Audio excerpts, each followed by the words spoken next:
There is a legal fiction printed on 90% of the motor oil bottles at your local auto parts store. The word synthetic. Except most of it isn't synthetic in the way you probably think it is.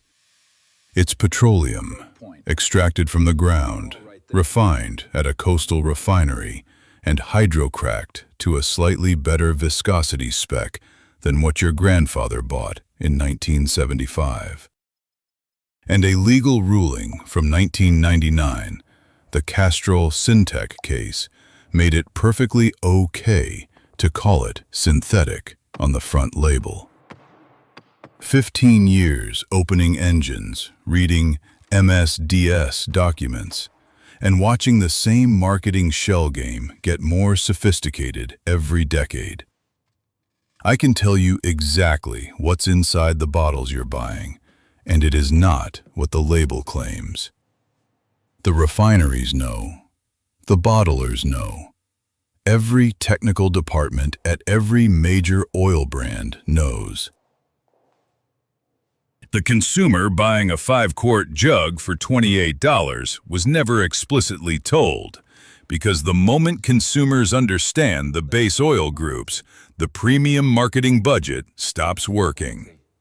Stay with me to the end, because I'll show you the free public document, pull it up from your phone at the store, that tells you within 30 seconds whether the synthetic bottle in your hand is actually synthetic or fancy petroleum.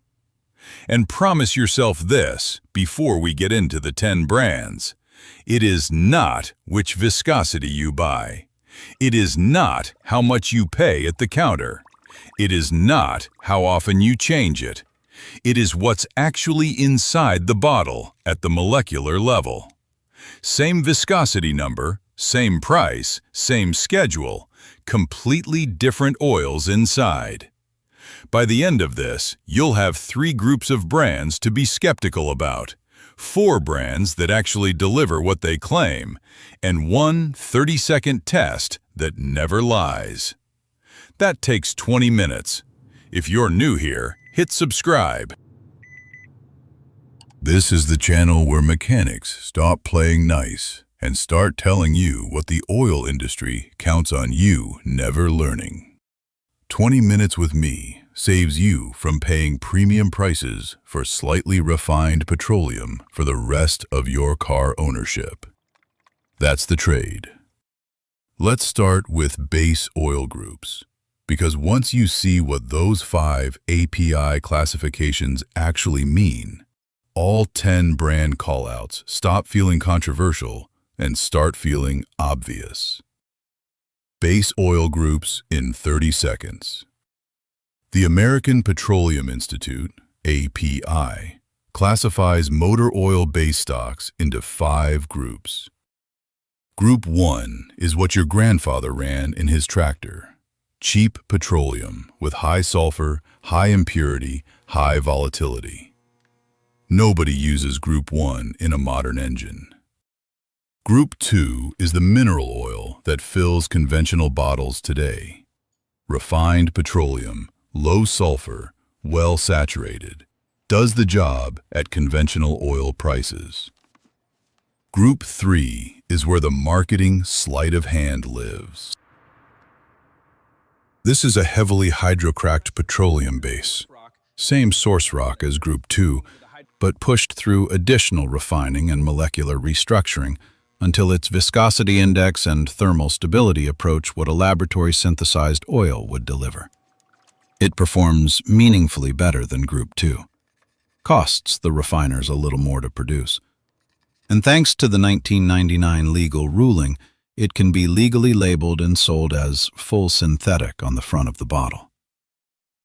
Group 4 is what the word synthetic originally meant. Polyalpha olefins, PAO. Actual molecules built artificially in a chemical plant, not refined from crude oil at all. Vastly better thermal stability, longer service life, real cold flow performance. Costs 3 to 4 times more per liter to produce than Group 3. Group 5 is everything else that qualifies as synthetic. mostly esters, used sparingly as additives in top-tier oils. Some racing oils lean heavily on ester content. That is the entire technical story. Group 2 is honest, cheap petroleum. Group 3 is expensive petroleum sold as synthetic. Group 4 is what synthetic used to mean before '99.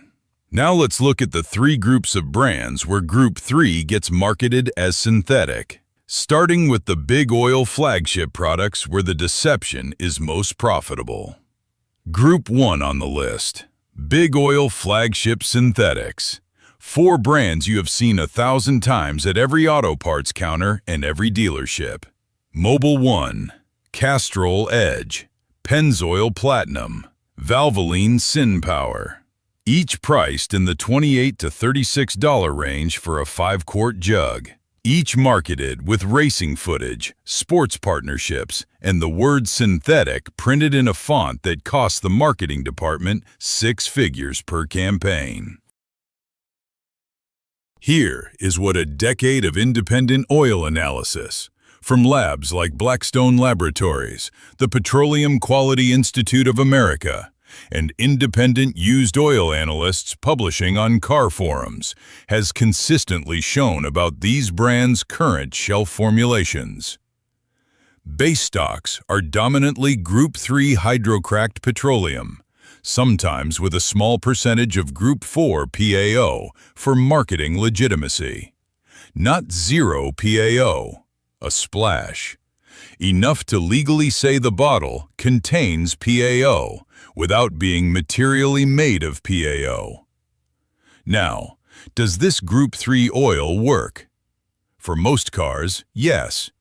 Modern high-quality Group 3 is a functional lubricant, and I've watched thousands of engines run to 200,000 miles on big oil Group 3 synthetic without any dramatic failure. It will get you 5,000 miles between changes without any real drama in a normally driven passenger car. That is not the deception. The deception is charging you a synthetic premium price for what is chemically closer to premium petroleum than to actual synthetic.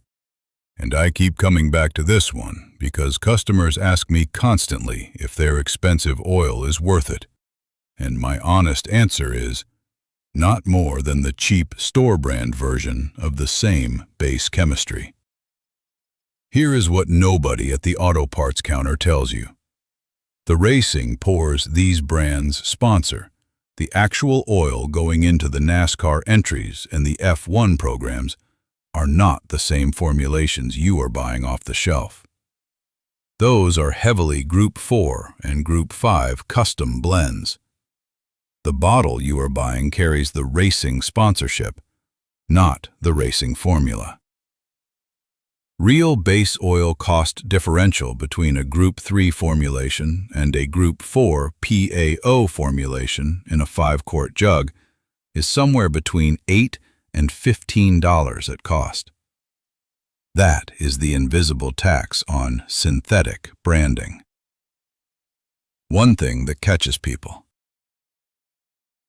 Some of these brands run 2 product tiers, the standard synthetic and an extended performance or premium variant, priced $5 to $10 higher. The extended lines sometimes do contain meaningful Group 4 percentages. Read the small print on the back label. If it mentions polyalpha-olefin anywhere in the description, that is a step up. If it says proprietary blend with no specifics, that language exists specifically to avoid telling you it is Group 3. Group 2 on the list. Store brand synthetics. Walmart Supertech, Costco Kirkland Signature, Napa Full Synthetic, and O'Reilly's Synthetic line. All labeled Full Synthetic. All priced between $18 and $24 for a 5-quart jug. Meaningfully cheaper than the big oil brands. Here is the physical reality. These are the same Group III hydrocracked petroleum bases as the big oil products, sometimes literally bottled by the same contract manufacturers, using the same base stock feedstock. The additive packages might be slightly less aggressive, fewer detergents, less ZDDP for high-load engines, but the base oil chemistry is broadly similar, which means these store-brand synthetics are honestly priced for what they actually are: refined petroleum with a synthetic label at a near mineral oil price point.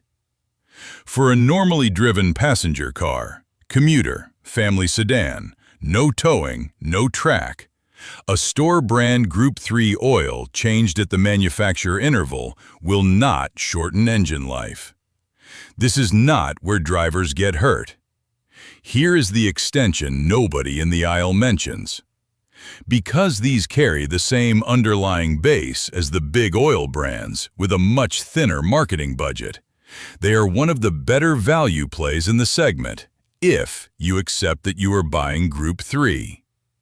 You are paying $20 for what big oil charges $30 for, and it is the same chemistry.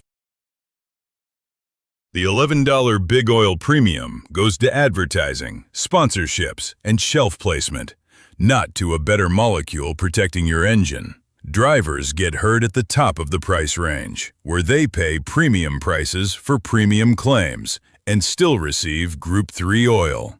Group III on the list: dealer-branded synthetic blends, Ford Motorcraft Synthetic Blend, GM's Dexos-approved dealer bulk oils, Toyota TGMO Synthetic, the oil the dealer service department pours into your car during a paid maintenance visit, marked up on the service invoice at $8 to $12 per quart plus labor, which typically works out to $70 to $110 per oil change on top of the normal fluid cost. The word blend here is doing more work than the buyer usually realizes. A synthetic blend is typically a mix of Group III hydrocracked base with some conventional Group II mineral oil, sometimes 70% Group III, 30% Group II, sometimes 50-50. Sometimes lower. The synthetic word is on the label because Group III can legally be called synthetic, but the actual synthetic content of the bottle is often below 50% of the base oil volume.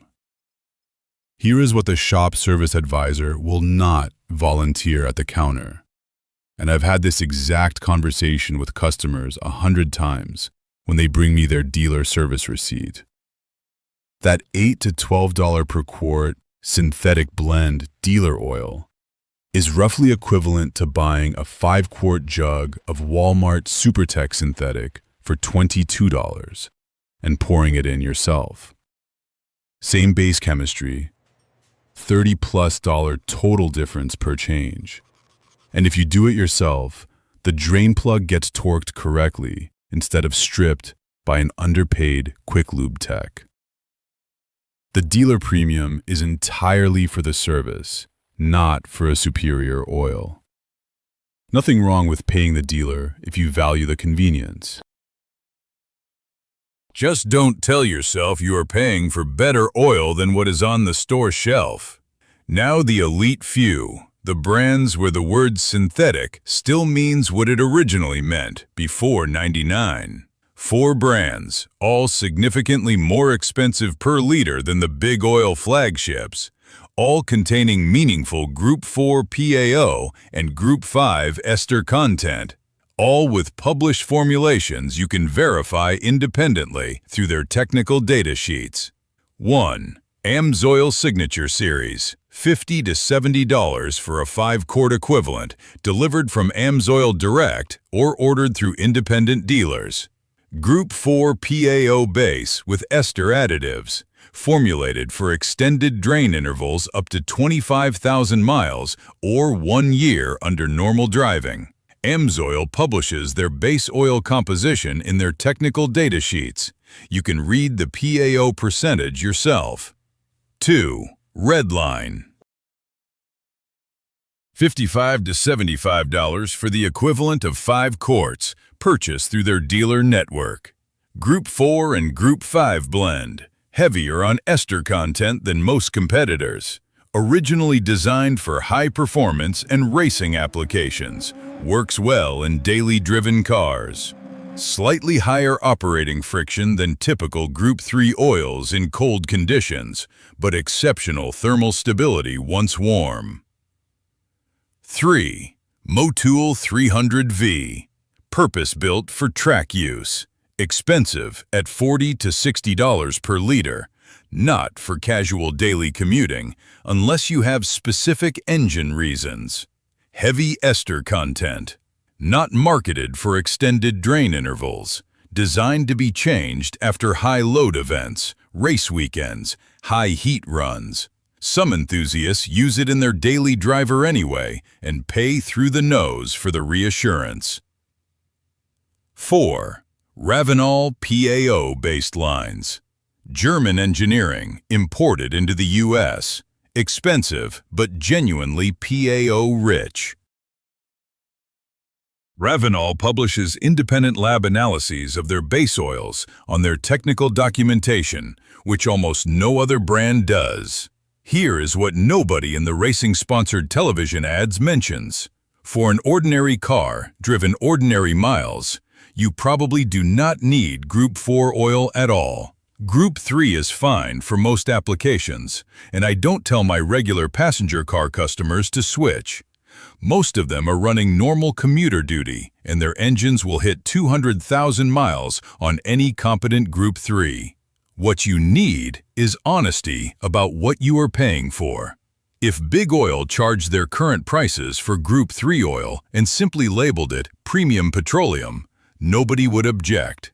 The objection is to charging synthetic prices for chemistry that is not actually synthetic. Now the free test that never lies. Every motor oil sold in the United States has a Material Safety Data Sheet, MSDS or SDS, published publicly by the manufacturer. Federal OSHA hazard communication regulations require it. The document lists the chemical composition of the product in structured detail. On your phone, at the store, Google the brand name plus product name plus MSDS or SDS. The document comes up as a PDF. Open it. Scroll to Section 3, Composition and Ingredients. I do this on my own phone at the parts store every time I'm buying oil for a customer's car whose duty cycle I'm not sure about, and it takes me under a minute per bottle.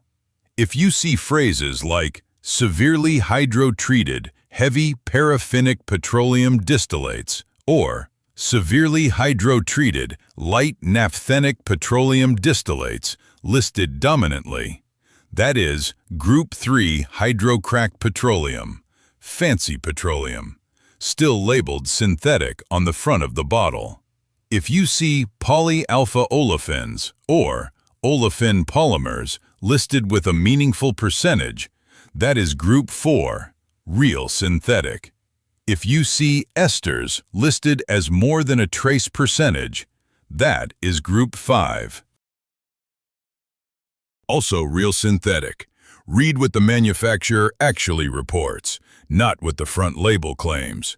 Federal composition disclosure requirements are strict, and the language mechanically must reflect what is actually in the bottle. The MSDS reveals what the marketing department wishes it could hide. Here is the extension. Most of AMSOIL's, Redline's, Motul's, and Ravenol's MSDS documents list polyalpha olefins prominently and specifically. Most of the big oil flagship synthetics either list petroleum distillates dominantly or use vague language like proprietary base oil formulation or trade secret composition. Vague language on an MSDS is almost always because specific composition would reveal the marketing gap. 30 seconds of your phone at the parts store, and you know what you are actually paying for. Now, the case that made me stop recommending big oil synthetic for anything working hard. 2019 Ford F350 Super Duty, 6.7-liter power-stroke diesel. 68,000 miles on the truck. Owner was a landscape contractor down in Georgia. Hauled equipment trailers loaded to 12,000 pounds, 6 days a week.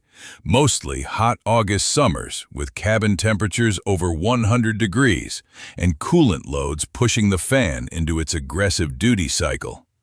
He had been running Mobil 1 turbo diesel truck 540 synthetic per Ford spec. Changed every 7,000 miles like the owner's manual said. Meticulous service records, receipts filed by date. Never missed an interval. Standard synthetic oil, standard interval, standard everything the dealer's owner manual recommended. He brought the truck in for a top-end noise. Sounded like a light lifter tick that had crept in over the last month and was not going away. I pulled the driver's side valve cover for inspection, and the cam lobes showed premature wear pattern, pitting on 2 of the intake lobes, mild scoring on one of the exhausts. On a power stroke at 68,000 miles under normal duty, that pattern should not be present. Oil analysis from Blackstone came back with wear metal counts roughly 3 times normal for the mileage and unusually high oxidation numbers. The lab notes suggested the base oil had been operating close to or beyond its thermal stability limits given the actual duty cycle. Heavy load, high ambient, extended runs. Standard synthetic tested to Ford spec on paper. The problem was that Ford spec is written for the average duty cycle. His truck was in the top 10% for load and heat stress. Group III oil that works fine for a normally driven diesel was operating right at its ceiling for his commercial use case. I switched him to AMSOIL Signature Series diesel formulation, genuine Group IV PAO base with ester additives, published composition, rated for the higher thermal duty. $58 per change instead of $32. $26 difference per fill. He extended the interval to 10,000 miles per AMSOIL's recommendation for his duty cycle. Total oil cost per year went up about $100. Wear metal counts in his next 2 Blackstone analyses dropped to normal for the mileage. The cam noise faded after the first change. The ester content in the new oil dissolved some of the varnish buildup that had accumulated on the lifter faces. Not every driver needs true Group IV. Most do not. But if you tow heavy, work commercial routes, run in extreme climate, or drive a modern high-output turbocharged engine, pay attention to what your oil's MSDS actually reports. The premium synthetic from your local parts store may be operating right at its thermal ceiling for what you are asking it to do. 3 action items you take from this video. 1. Pull up the MSDS on whatever oil is currently in your car right now. Google the brand and product name plus MSDS. Read Section 3. See what the manufacturer actually reports. If it says polyalpha olefins with a meaningful percentage, you are running real synthetic. If it says hydrotreated petroleum distillates dominantly, you are running Group III with a synthetic label. 2. Match your oil to your actual duty cycle, not to what the racing sponsorship implies. Normal commuter driving under 7,000 pounds, Group III is fine. Buy the cheapest brand that meets your engine spec. Save the $20. Use the difference on your next oil filter or fuel treatment. Towing, hauling, track use, high output modern turbo. Pay the extra $25 per change for real Group IV oil and verify the MSDS before you buy. 3. Stop paying premium prices for premium claims without checking what is actually inside the bottle. That is the entire lesson. Identical chemistry can be sold at wildly different prices, and the delta is the marketing budget, not the engine protection. Here is the math the oil industry does not put on the front label. Your engine cares about molecular structure, not marketing budget. Every dollar you spend on synthetic labeling that does not reflect synthetic chemistry is a dollar that could have gone into a real Group IV oil for your next change, or a dollar you keep in your pocket. The choice was always yours. You just needed the MSDS to see it. If any of this saved you $12 at your next oil change, hit subscribe.